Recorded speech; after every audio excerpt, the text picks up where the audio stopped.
sözlerinle bildin necə çöktü can. Bir dənəydi elə bildin çoxdu can. Vicdanında qanın qalsa incimə, kar qəlbini daha necə səsləyim. Sevgidənsə bəlkə nifrət bəsləyim. Daş ürəklim, can sürüdən tərsliyim. Məni səndən vaxtsız alsa incimə. İstəməzdim ömrüm solan bağ olsun.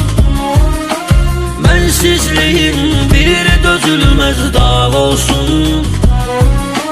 Qoymadın ki bircədi ağ olsun. Günlər sənə qənim qalsa incimə.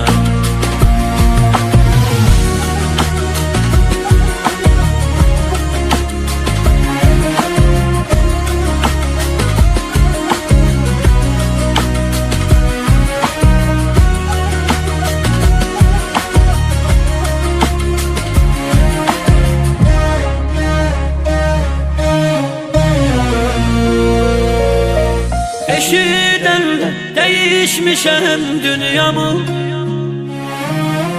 Çiçəklərdə harayı salsa incimə. Demirdimmi alacaqsan canımı. Ruhum getsə canım qalsa incimə. Yurdum yuvam oldu hara bilməzsən.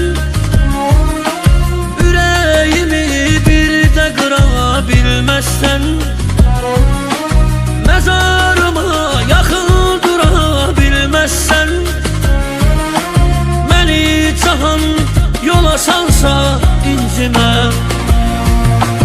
İstəməzdim ömrüm solan bağ olsun.